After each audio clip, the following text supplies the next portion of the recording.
Thank you for joining us and welcome to another edition of Answers Network. I'm your host, Alan Cardoza. For those of you that have been listening, sending in questions and comments, thank you so much. And please spread the word that every Monday from 11 a.m. to noon Pacific time, this show will bring on special guests that can inspire, educate, and in some cases entertain, while bringing answers and options to making our lives happier, healthier, and more successful. And I'd really appreciate it if you could all do me a big favor. Please forward one of our shows to your social media group and to someone you know who can benefit from a particular subject. This is one powerful way that we together can make a positive difference in the world. Now, are you ready? Because if you're ready to take control of your career, your life, and destiny by becoming an elite performer, stay with us as we learn how. In fact, text your friends with this one, because as fast as things are changing, especially in how businesses are run successfully, we're going to get a peek into the strategies that many people have paid very large amounts of money to learn. We're going to preview our guest's one-on-one executive coaching strategy outlined in his upcoming book. By the way, it's released tomorrow. Now, the book is Elite Performance for Managers. And we're going to discuss his actionable guide consisting of 3 pillars he developed for elite performance in any industry. Not only any industry, but in any part of your life. So joining us with 3 decades of experience in international finance, Talbot Stark is the visionary founder and CEO of Exec Pathfinders, which stands as a beacon of transformation in the realm of executive coaching worldwide. Now, throughout its proprietary elite performance pillars methodology, which we'll talk about a little later, Exec Pathfinders nurtures professionals in reshaping their minds, careers, and destiny. Talbot's academic accomplishments include a CFA, a MBA from University of Cambridge Judge Business School, and a Bachelor's of Science in Industrial Engineering from the University of Wisconsin-Madison. Talbot, welcome to Answers Network. Alan, thank you. Really excited for the people joining. And really my purpose, and we'll discuss that, is effectively over my 40 years from my days in the military to international finance, really trying to embellish and say, here are the key lessons I learned. More importantly, here's all the things I wish someone would have told me along the way that you can benefit. It took me 40 years of trials and tribulations to try to codify that. And that's what I'm really excited about. And my aim, and we were talking before the show, as Alan's had a chance to read the book, to really give a practical step-by-step guide that you can implement. So my goal, and hopefully we'll get into that, Alan, but thanks for having me as a guest today. And thanks everyone for joining us. Well, and I mentioned, in the introduction, the 3 pillars. And one of the things that I liked is that, in breaking things down like this, it made it much easier for me as the reader to think about, oh, this is an area I think I should get a little more help. And I kind of would focus in that area, which I think is great, because in this day and age of everything's happening so quick, I don't always have time to read everything. So as I'm reading, I'm going, yeah, okay, this is an area, spend a little more time. And I kind of skimmed through some areas I thought maybe wasn't, as big a thing for me. But I want you to know that I think that's a great idea and a great fit for today's world. I couldn't agree more. And one of the things that if we extrapolate that for the moment, and I talk about this in the book. So for the audience, the 3 pillars, it's first and foremost being a better you. The best ROI, the best return on investment you can achieve is investing in oneself. And here, the reality is that, and I want to be candid in my book, first, I don't have all the answers, but I've done my best to at least give you tips and lessons learned that I think will be successful for you and your career, your happiness if you apply them. As Alan and I were talking about, family is a big component, because a career is not just you, right? There's many actors involved. But my point here, which you kind of just triggered for me, scientific evidence, I was a helicopter pilot in the U.S. Army. So I used to think that I was a very good multitasker. Mm-hmm. We had a webinar last week with an F-16 active duty fighter pilot in Italy. However, here's the reality. The cold honest truth is the human brain is not designed to be optimal with a Yep. continued bombardment of information. So just a little takeaway, but for people that are listening, here's one thing, and the scientific evidence is strong. So first, my assumption that I was some excellent multitasker was categorically wrong. That's not the optimal way your brain works. So unplugging, making sure that there's times when you have important things to consider, twofold. Unplug, turn the phone off, wait till you hear the end of the show to turn your screens off, but really getting that time away. And it's amazing when you put your brain at ease and then focus it and saying, during this time, I'm not going to have any interruptions. Here's what I want to focus on. Your ability, your cognitive processes are accelerated. So just not to divert too much, but that's something that's missed today because we become dependent. And a lot of the news media is focused on kids, right? We see kids, we shake our heads. I have two young adults, but that's not the only ones that are captive to their phones. It applies to probably many of us here. So just one practical takeaway, if you want to be elite, you need to unplug once in a while, get perspective, and really focus at the task at hand. So just a little free advice there, something I really care about. Well, and it's so funny that you would jump on that one first because of the fact that that's one of the things that grabbed me the most is this whole thing of thinking that I can multitask. And I have a different terminology that I've used in the past. For those of us close to my age, they'll get it, but it's spinning pie plates. And I would say my problem will be that I'm spinning too many pie plates. And for the younger people, there used to be variety shows where at some point in time, they bring a guy on. He'd start at one end of the stage. There'd be a table. He'd start spinning that pie plate and he'd go all the way down and he's spinning about 20 of them. By the time he gets to the 20th one, that first one is wobbling and just about to fall. And he runs back as fast as he can. And he spins that one. And that's my visual telling me I'm spinning too many pie plates. I have to take some of them and set them down or they're all going to fall. So, but when I was reading the book and I was going, okay, he's speaking to me now. Okay. about trying to do too many things, about the same thing about, turn things off, back away from a lot of the technology when you can. Anyway, they hit home. Now, the other part having to do with the fact of the first pillar, I love that you talk about managing you. Okay. I think many of us need to look inward first before we're in a position to lead others. So share with us some of your managing you strategies to become a better you. Sure. No, thanks, Alan. That's the foundation, right? So this should be inspirational in that, honestly and candidly, there's so much that we can do. Granted, there's a lot of things we don't control in life, but many people, or I should say few people, truly maximize the things they do control. So that's, kind of me pounding on the table in a good way, because if you're going to have personal accountability, if you really truly want to be elite, first and foremost, it's that person you see in the mirror every day. You can work for a young, dynamic company. You can be your own CEO or founder. You can work for a Fortune 500. You can work for the government, et cetera, et cetera.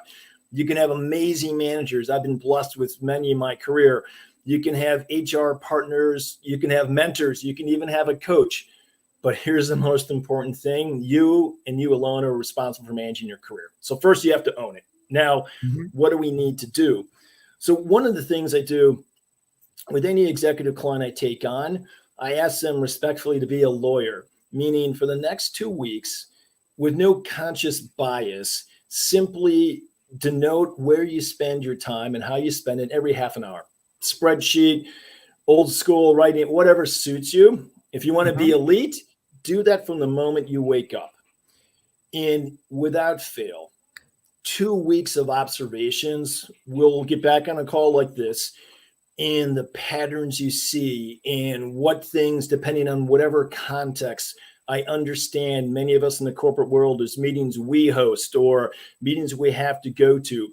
But here it's the first goal. When we were talking about this before the show, the first goal is that today, laudably, people are focused on the task and helping the firm, and the brain helps you because there's an objective and you work and you achieve it. The endorphins kick in and you're doing good.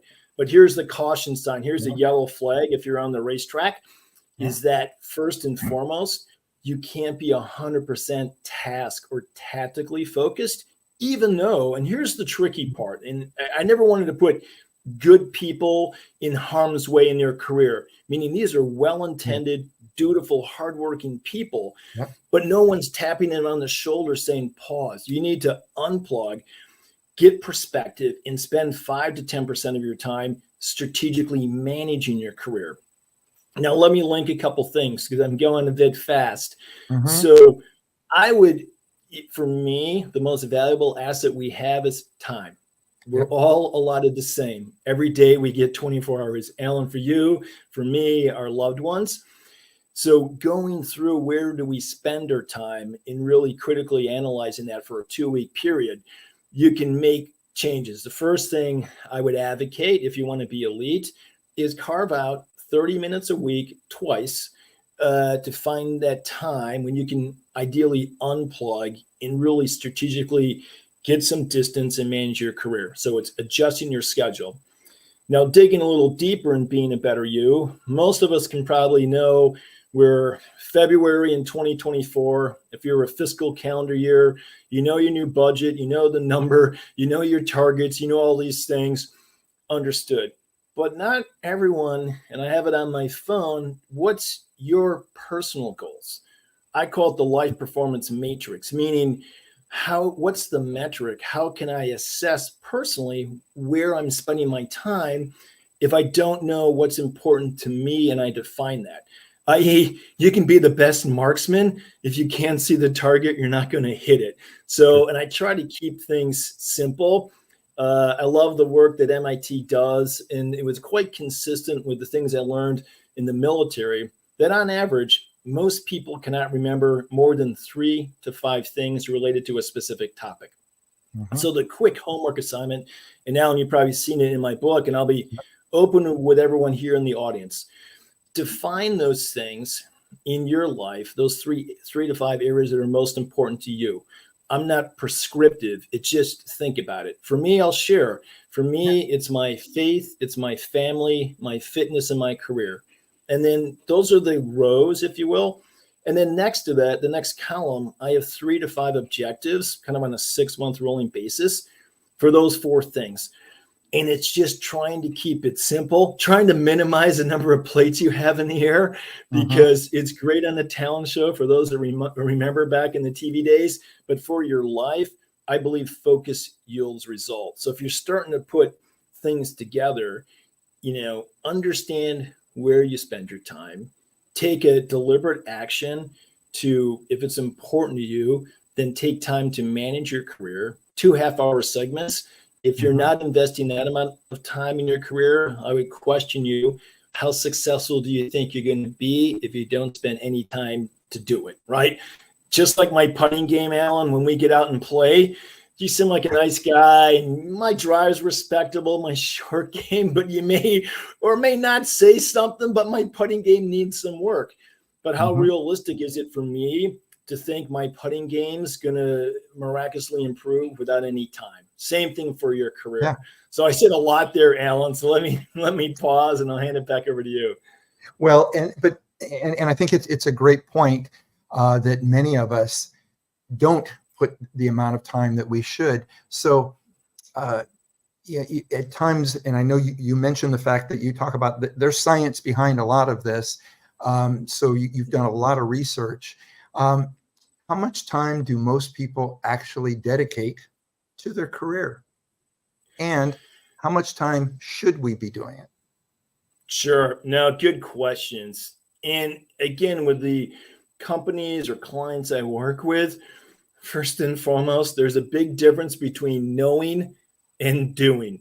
Almost everyone, as we're talking, good points, Talbot, multitasking, plate spinning, Alan, right? As we were talking, yeah, I know I should spend time playing. I'm too busy, right? Yeah. And there's always a pushback, or you don't know my schedule, or any of the various excuses, right? But again, removing emotions, the only thing I can say is how likely are you going to improve if you're not dedicating any time? And here is a little, I think, invaluable lesson to just reiterate how important time is. I call it the 5-minute miracle, Okay. meaning unplug and set your phone or some timer for 5 minutes. Try to do this at a time in the day where it's a bit more peaceful. There's some calm in your life, and do what we mentioned before, unplug. And then focus on that topic. If you finish listening to us today and you want to say, you know what, I'm going to brainstorm just with myself the next 5 minutes of what are the important things in my life? What are the 3 to 5 categories that I want to focus on, right? And you hit that start button and wait. And again, do it uncensored. Let brainstorm kind of, if you're writing or typing, whatever, or even audio, whatever works best for you. And when that 5-minute alarm goes off, you'll be amazed of what you can accomplish if you're focused. Again, back to the science, your brain, if you set it up this way, and the timer is important because it tells your brain like, okay, I have a very specific purpose and I need to focus. I go through all that, Alan, back to your question, right? Mm-hmm. If you do it, and I guarantee if you do it the way I just described, you'll be blown away of how much is up there if you give your brain a chance to focus. So again, with the career, I advocate a minimum of 5 to 10%. And again, I talk about this in my book. We have kids, families, elderly, everyone has a different construct in their life. But for me, I think it's achievable. Find that 30-minute segment. I did it twice a week. And then for me, what worked well, every Sunday, kind of after family activities before dinner, I had an hour where I did everything I just told you. I went to my office, shut everything down. And that was, in the finance world, it was my mark to market. How am I doing? Professing something, knowing versus doing. You know what? Last week, we had a client issue. I wasn't feeling so well. A few things fell down. No problem. I am aware. I'm taking the time to manage my career. And now I'm going to decide on some deliberate actions that I'm going to shift consciously next week, where I need to focus more on my family. I was traveling all last week. So whatever that may be, your partner, your kids, whatever. So again, it's trying to do, everyone on this call, I'm sure, has achieved significant success. It's like elite athletes. What's the difference between the 100th ranked tennis player in the world and number one? It's probably an infinitesimal different grip that serves their tennis at 100, their serves 105, and the next guy's 110 with a different slice or whatever it may be. And you can continue in every sport. So when I look at elite performance in our careers, it's the same mentality. Looking at the time you spend in your career, commit to making a small change in your schedule so you can free this process up. And if you do it consistently, right? I underline that. Commit. If you're telling me you can only afford 15 minutes, I just try the 5-minute rule. Even 15 minutes is significantly better than zero, right? So exactly. My main message is find something practical, find something achievable, and then it's back to that person in the mirror. Hold yourself accountable. I love it. And along these lines, let's talk about a balance a little bit. And from my standpoint, as somebody who has worked with parents, much of what you've been doing has been more so on the business side. So I found myself running into very, very high-level business people who was spending zero time with their family. And I'll tell a quick story is that I had a gentleman whose son had run away and he'd been abusing drugs and so on. And I flew in to meet with them and went in, and he started immediately ranting about, he said, well, you're supposed to be the damn expert, so you tell me what the hell is going on in his head. I have given him everything, and I have done this, and I have done this, and so on. And he's going through just yelling, about, the fact that and he's ungrateful and all these things and stuff. And, and I said, sir, I go, how many vice presidents do you have working for you?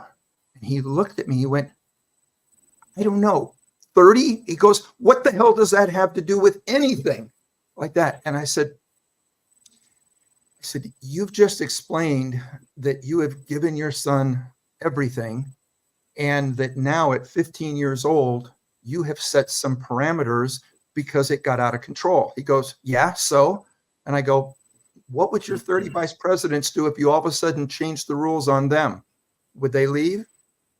And he looked at me, and I glanced over the corner of my eye. I could see his wife, and she went like this because I think she thought he was going to hit me. I mean, it was like she just thought nobody talks to him like this. But after he got through his rage, and he went, okay, can you just find him? We'll work on that other stuff later. Can you just find him? But what I realized, was that, he's incredibly successful, and he has 30 vice presidents working for him. But he knew nothing about what's going on in his 15-year-old son's head. So let's now talk about balance. And as you said, faith, family, career, all of these things, and how we can balance them to lead an optimal life. No, Alan, thanks for sharing that, right? And with the person and the family you're having the discussion with, I am slow to make judgment, because I think with good intent, much ill can be done, right? Mm-hmm. I'm sure that person was in that thought process. I'm providing for my family. I'm working hard. I want him to go, or him or her to go to school. I'm providing the things I didn't have. Again, all well intended. And I'm sure, I don't know the person, but I'm sure in this thought process, those are laudable things to do, and probably sacrificing, right? Mm-hmm. So it's a little bit back to the why the life performance matrix, as I call it. And again, it's simple. It's just defining what's important to you. I have it right. If you were standing behind me, Alan, it's right on my wall here, because I need these constant reminders. So I think, the advice is, almost back to what we're talking about in managing your career. And it's hard. I have a 21-year-old and 17-year-old, right? I'm not sure. I would say probably no one knows exactly what's going on in anyone's head, but it's almost the same principles. And I'm not a perfect father either, right? But I've made some choices to try to be congruent, or if you will, hold myself accountable.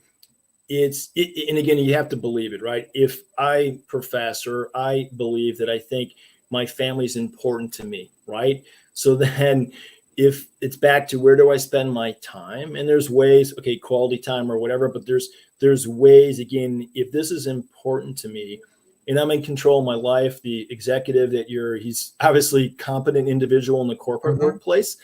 So it's like, if you make those decisions, I'm sure he has a secretary, and I'm sure to see him or her, they have to have meetings. I doubt randomly there's no meetings booked and people just come and see. That probably doesn't happen, right?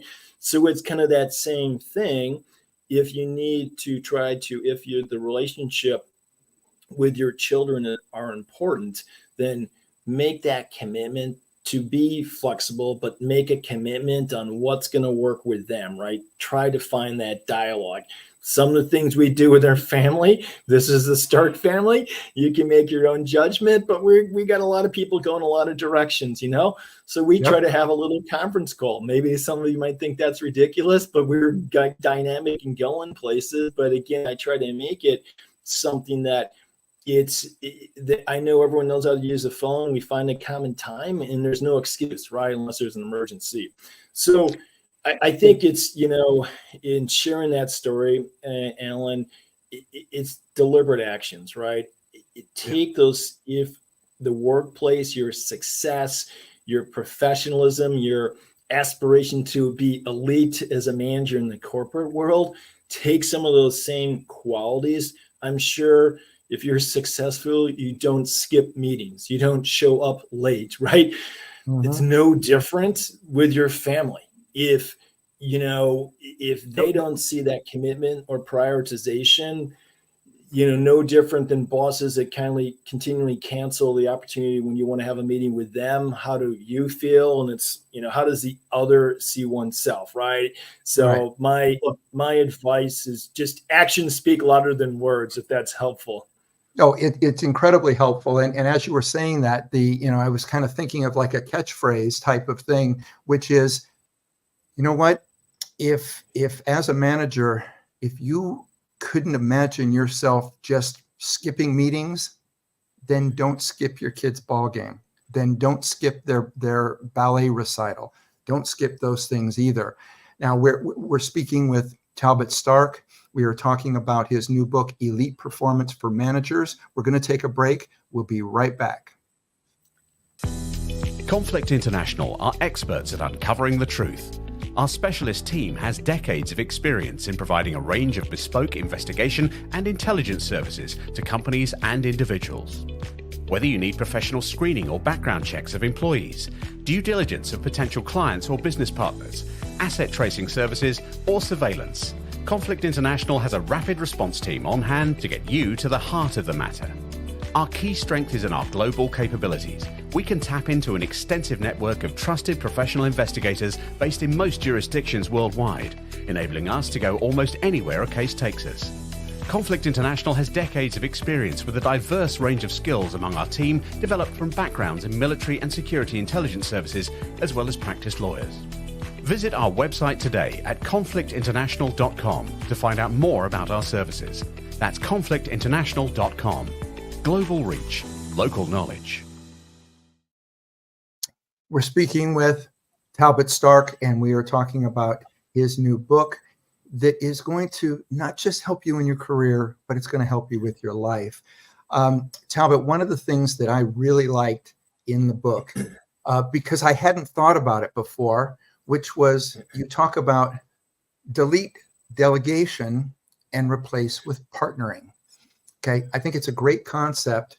And I realized that it's something that I've done naturally, but I never thought of it that way. So, share how you came to realize this and the best way that people can implement it in their own life.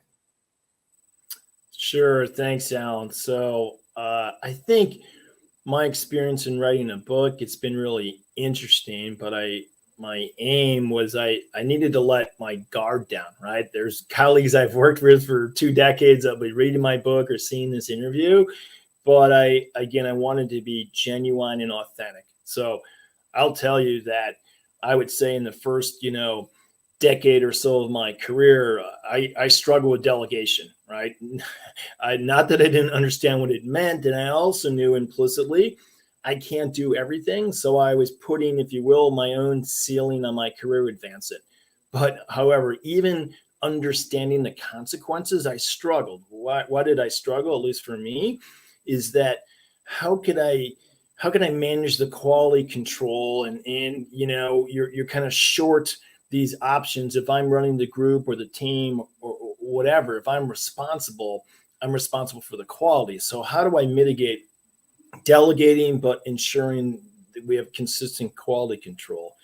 And it was, I would say, kind of more in the mid part of my career where I talk about a moment of truth. At this time, I was, managing a global sales force and be in my office. I was in finance. And it would happen, unfortunately, good working, earnest people would depart for some other opportunity. But before they were leaving, my assistant would say, Joe wants to see you, before he leaves. So you can anticipate what the meeting most likely, I call it the moment of truth, because at this point we tried to retain the individual, went through all those steps, but they made their decision. So it's a social moment, if you will.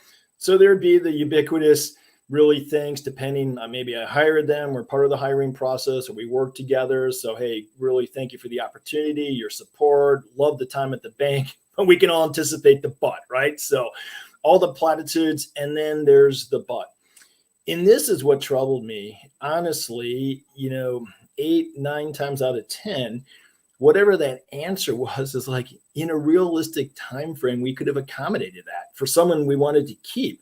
So how did we get to this point?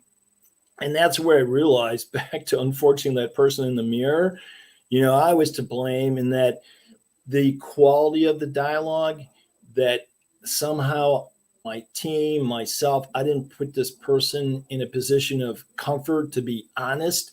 We never understood or had a forum where something, maybe, Alan, to your point, very important to their family. I have a couple of clients dealing with these things right now. Family is paramount. If I never set up a situation where, like, how's everyone doing, and so on. Well, my mother-in-law is really ill. It's causing a lot of stress. If I never open up that opportunity, they keep it in. They're focused on their job. They're a good employer, but at some point there's a fracture, right? And maybe just what we were talking about, Alan, they're truly trying to put their family first. So they're at odds. They don't feel comfortable to talk to Talbot about the situation. So they see the only choice is going somewhere else, right? So I said, boy, how do we, this is, in fact, again, being honest with myself, I'm like, okay, well, as the commander in the military or the manager in the workplace, I'm failing because I'm not investing the time. I'm not putting people in the situation of comfort, to be honest, because all of us have these conflicts. Children, as you're just, talking about, parents, all these different things. So I call it my golden decade in my career to try to pivot and make a conscious choice. First, as you probably saw in the book, ask and then listen. A little role play, right? We can change the context, but to give you an example, so it hopefully comes home. February, let's assume we're calendar year, and Alan, you just saw, we came out of the town hall and budgets for our team are up 25% in revenues, top line. And there's no way we're going to achieve this unless I really ensure everyone on the team is leaning into their strengths. So listen, Alan, I just want to know from you, you have amazing international network. I think from my observation, that's a strength. But tell me, Alan, how do you think you can best contribute to the team's success? Where are you most passionate? And please feel free to include things that you never felt before, because we didn't ask that you wanted to contribute, but you just didn't feel it was your place. So, and then it's that pause, right? Then it's not selling or delegating, or here's your Midwest region and it's going from 100 to 120, all these things that are very rote and laudable in some ways. But if I'm being clear, as I call it, it's giving your team member, your partner, and those words are selected purposefully, giving them the microphone or the pen. You write down, so many things have changed. Alan, could you just write down what you think your job description is? And every time you do that, you'll find out they're doing a lot of different things, right? Let's talk about that, or I'm passionate about this, or simply just asking them where you best align. So what do you achieve? There's a few things. One, if you sincerely ask this, don't ask it a few weeks before the bonus. Don't ask it a few weeks before the review, because you're not going to have genuine dialogue. Be purposeful if you can, even out of the workplace. It's a morning breakfast or whatever puts someone at ease. And obviously, hey, you share in your style, share your own struggles. For me, I can tell you, I had a lot of energy, tenacity. I lived and breathed the client business, but I needed in lockstep a COO who could implement the processes to hold me accountable, to hold us accountable so we could achieve what we were saying. That was a weakness. Here's where I could lean in. And I had a great manager that worked with me. Like, these are the areas I need help. And I think these are my best skills. And if you follow that, most logical people, if I'm going to assert, if you're asking me, Alan, as my boss, Talbot, what do you want to do in 24? Most logical people are going to assert things that they feel passionate about, things they think they're good at. Now, I'll be clear. You as a manager, you're still underwriting that objective. You're still setting the quality standard. But by truly asking, if it's genuine, hopefully you remove the resentment. Like, you never asked me. And if you never ask, I'm never going to tell, right? So you remove that standstill. Second, hopefully you'll appreciate. So the metamorphosis then as a manager, if my hands come through, is each person on your team, respectfully, is a unique puzzle piece. So now it's like, okay, Alan is dynamic. He has international skills. He likes to travel, whatever this may be. How do I align, the different people on the team such that I'm listening to them, where they're passionate? I now as a manager, well, how do Alan fits in here. We're going to pivot Sue to here, whatever it may be. But it's just a really different challenge. And it really removes the delegation, because delegation implies authority. And again, saying, here's what we are trying to achieve. We as a team, we're trying to grow 25%. And where would you like to lean in? And then the next thing, back to your one-on-ones, is that's a critical thing, because it can be awkward. And sometimes, as I talk about in my book, it can be most awkward with people you're closest to, because we play pickleball on the weekends, but I'm the boss, all these kind of things. But then the dialogue can be like, Alan, you told me, hey, you really want to expand the European markets for us. That's great. I know you're capable and so on. It's been a little slow in the start of the year. How can I help you? What do we need to do? So it's one, they can gain an appreciation from you because it's things they said they want to do and you're trying to help. So I'll pause there, but hopefully that makes some sense. It makes great sense. And interestingly enough, we have a question that is coming in from a Fortune 500 or a manager at a Fortune 500 company. And I'm also looking at our time. We're going to take another break in about 3 minutes. So let's get this one in and see. This one says, I've been a manager at a Fortune 500 company for over 10 years. How does the book approach the often delicate topic of managing upwards, and what practical advice does it provide for navigating complex power dynamics? And this is from Jonathan in New York City. Jonathan, excellent question. So I'll try to squeeze in a couple things before the break here. So here, first and foremost, for a manager, my mindset is, in an ethical context, doing everything you can to help him or her be successful. Back to visualization, that means your boss, him or her, is in a little wood cart and you're steadfastly pushing them up the hill. But here's the key, not in a self-boasting manner, but in an altruistic manner. Now, the next iteration of this, right, is simply be amazingly predictable. I have 10 essential steps to improving dynamically the relationship with you, or i.e. managing your manager. In the world of unknown, no different than I was talking about before, being a better you, rest assured your manager probably has more unknowns than they did in the past. So it's really, again, it's back to accountability. How can you consistently be on time, consistently deliver the budget? Probably more important is also avoid surprises.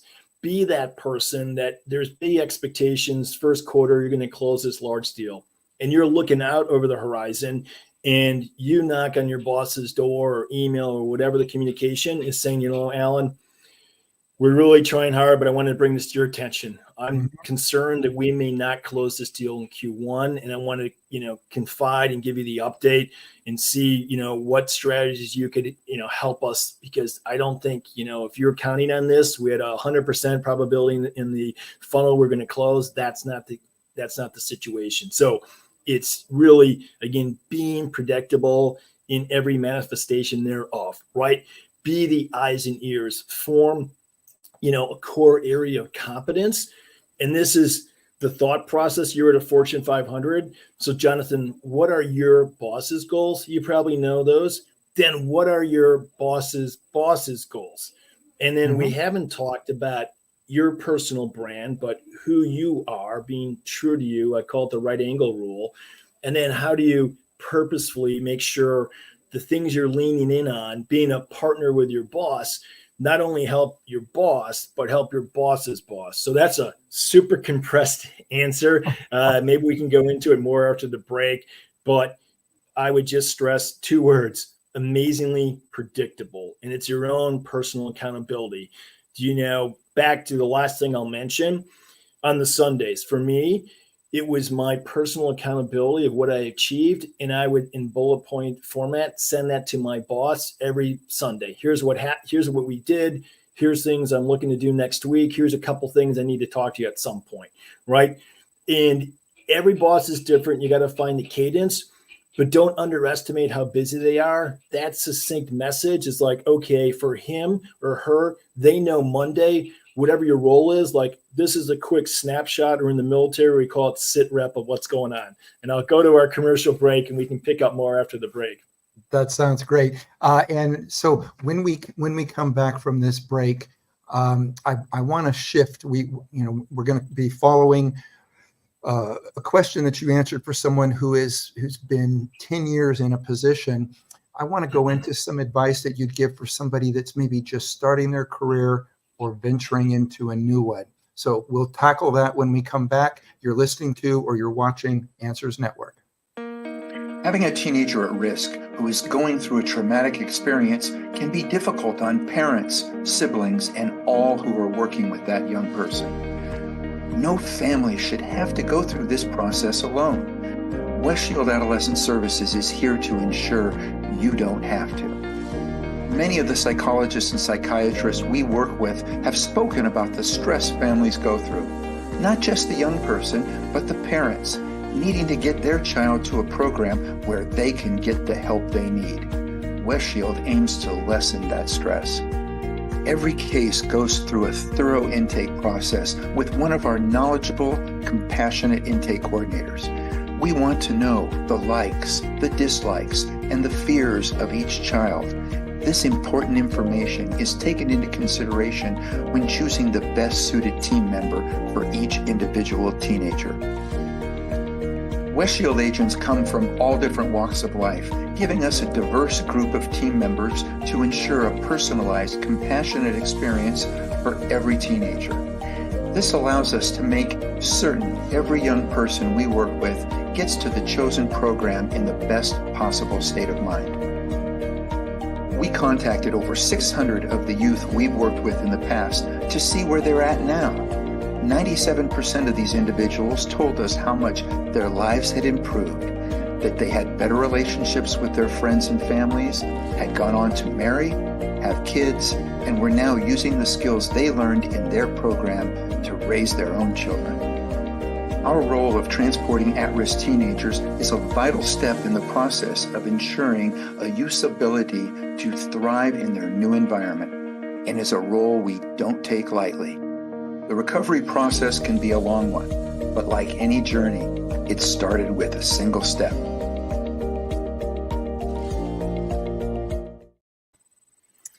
And we're back. We are speaking with Talbot Allen Stark, and the book is Elite Performance for Managers. When we went to break, the question was, what advice would you give to someone just starting their career or venturing into a new one?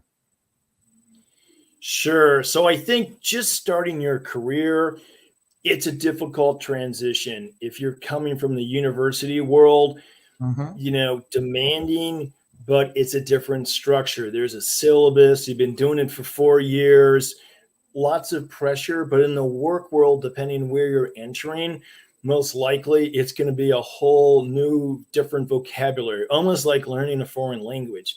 And what I've experienced, and I've had the good fortune of working internationally, seeing some of the best and brightest out of universities from around the world.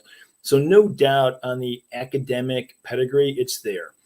But communication, hopefully if you're picking up a key theme, that's at the entry level of your career, all the way up to the more senior level of your career. Never underestimate that. So I think the challenging part sometimes when you're young in your career is you get your first deliverable.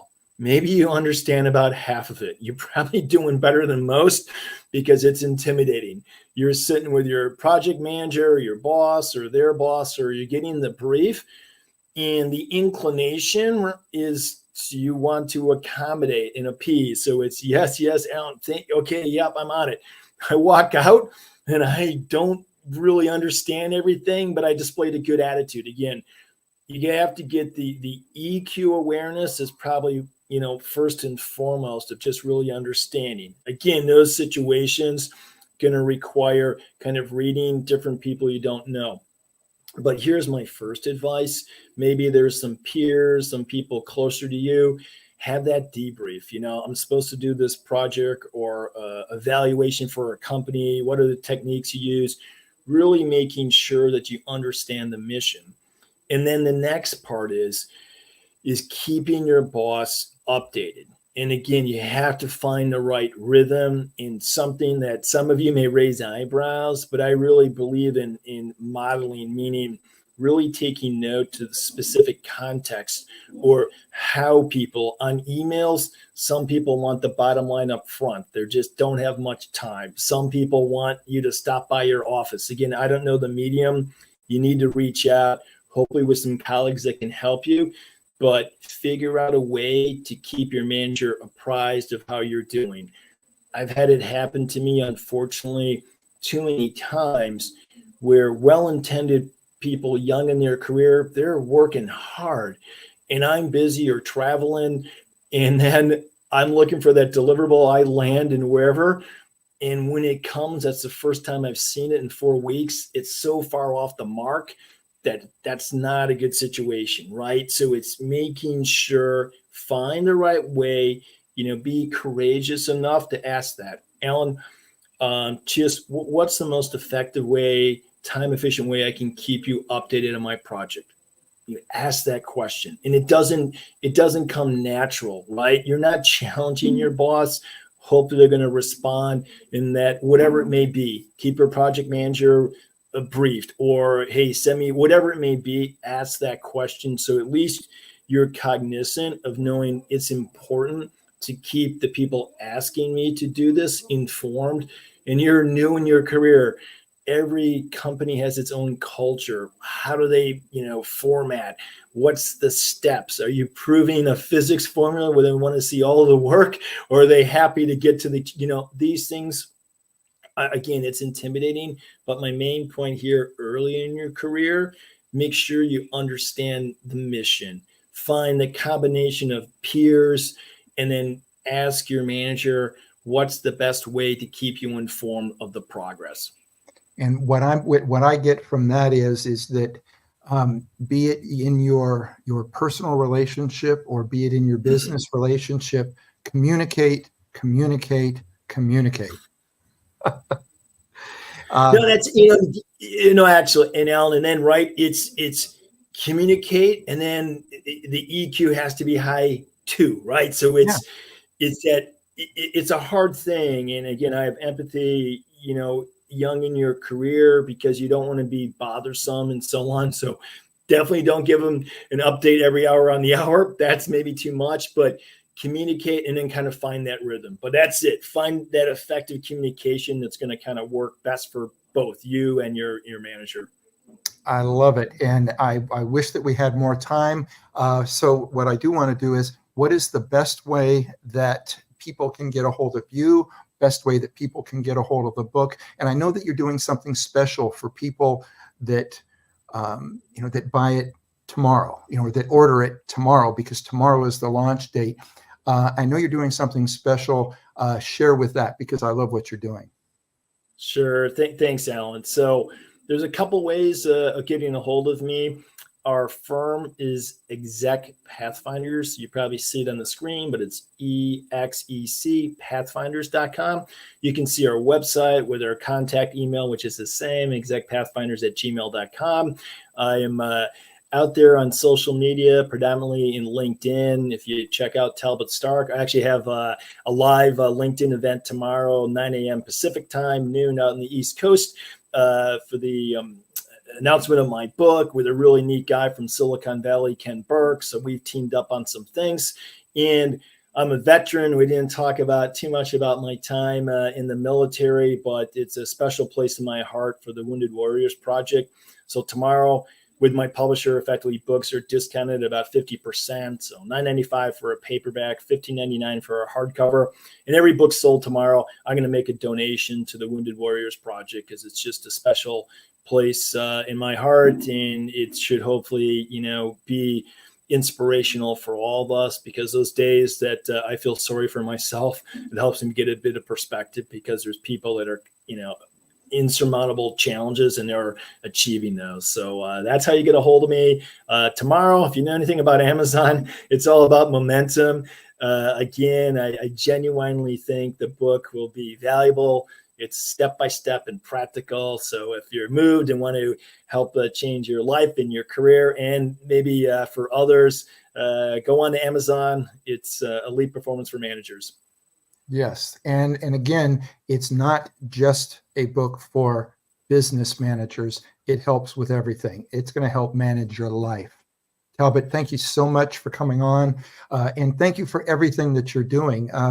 Again, people ask me, they go, why do you do this show? And I said, because I want to bring on people that are making a positive difference in the world. And this is how you're doing it. And I much appreciate it. Thanks, Alan. Likewise. Thanks for having me, and wishing everyone best on their journey, and start applying some of the things we talked about today. All right. And for everybody, be with us next week when we're joined by Mary Jordan as she discusses her new book, Dodging Dementia and Understanding MCI and Other Risk Factors. And I want you to know this is a second edition of the Essential Guide to Avoiding Dementia. So I really want you to check it out. There's a lot of information out there about dementia that people aren't aware of. Some people think that it's just something there's nothing you can do about. That's not true, but be with us so that you can learn more. And visit our archives of past interviews at Answers Network, or just subscribe to the show through Apple Podcast, iHeartRadio, Spotify, SoundCloud, YouTube, Rumble, Spreaker, and so many other popular podcast platforms. If you like what you hear, please leave a review, leave a comment. This helps us. And I want you to know we greatly appreciate it. The next time you're on Instagram, Facebook, or X, please stop by our page. Check out some of our latest posts. If you like them, please like us and spread the word. For everybody out there, be good human beings, and be with us again next week on Answers Network.